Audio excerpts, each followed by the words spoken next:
Hey everyone, this is Joe over at Synergy17, and today I'm going to show you how to fill an object with other objects. Um, I don't know how to do this in CorelDRAW. I couldn't figure out how to do it, so I'm going to show you how to do it in OOBling. And it's not too hard. There's a couple things you have to set up at first, but it's actually pretty easy. So one thing that OOBling has is it has its rhinestone files. And if I open this up, if I look at the MC hotfix rhinestones, you'll see that they are basically circles. And each one of these circles has a property to it. Like, for example, this one is an SS20 and it has a machining diameter, which is basically how large the cutter is going to cut the circle. And so it has all these properties for each stone. And if you look down here, SS8s, SS10s, I like to cut at 0.127, but that's the machining diameter. Well, when you do a rhinestone fill, you tell it which stone to pick. So I kind of had an idea that why do I have to fill something with rhinestones? Why can't I fill it with something else? So what I did was I created a file called shapes, and I started just trying different shapes. So for example, here in this file here, I made some dollar signs, I made some diamond shapes, and I made some hearts and some snowflakes. And I made them pretty small. I mean, they look kind of big here, but you can see it's like up here, 0.129. And I'm not going to cut these out as in rhinestones. I actually want to cut the shape of this out in vinyl.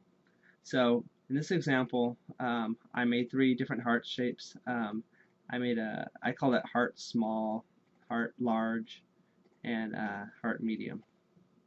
So from there, what I did was I saved this file called shapes, and then you edit some file inside of the OOBling so it shows up in your pull down menu for the rhinestones, and I'll go into that section and show you that. So anyways, once you put your design here, and also here's something else, if you're going to do a grid, it's going to put hearts straight across. So if you really want to make this look different, what you're going to want to do is rotate this. If you want to have different your fill to be all kinds of different positions, the hearts to be curved, or not curved, but rotated. You want to do that, but I'm going to leave mine all straight like this. So now let's actually create something. So I'm going to take a heart and fill it with other heart. So I'll take this heart here, and I'll just leave it default. It's like 8 inches wide about. So here's what I was talking about. If I go here to do a rhinestone fill, and I go to select my elements, I'm usually right here where I'm choosing my rhinestones to fill. But as you can see, I have these different shapes in there now. And if I go to shapes 3, which was the file I had open, I see I have my diamond, my snowflake, and my hearts.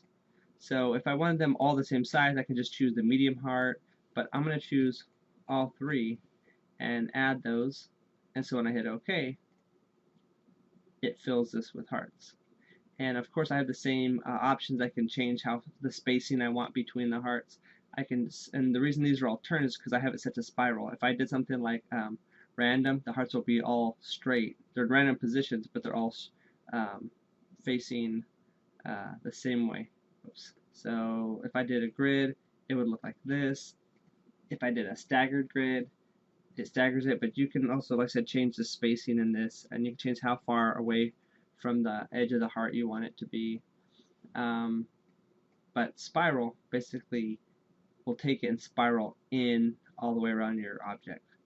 So, and also you can, once you're done, if I close this, you can go in here and manipulate the hearts, add more, remove them, move them around to fill in these gaps.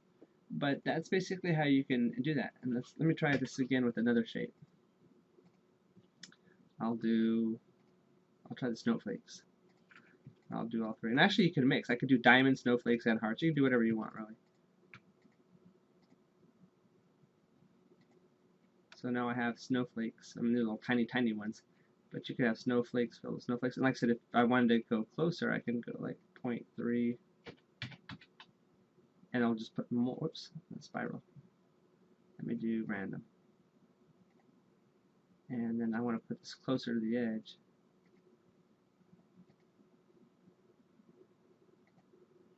So, and if there's too many, or you say you don't want these little tiny ones, you can just do all one side. It's really up to you.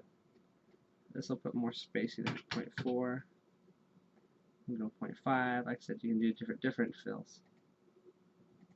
So, anyways, that's how you can fill an object with another object in OOBling.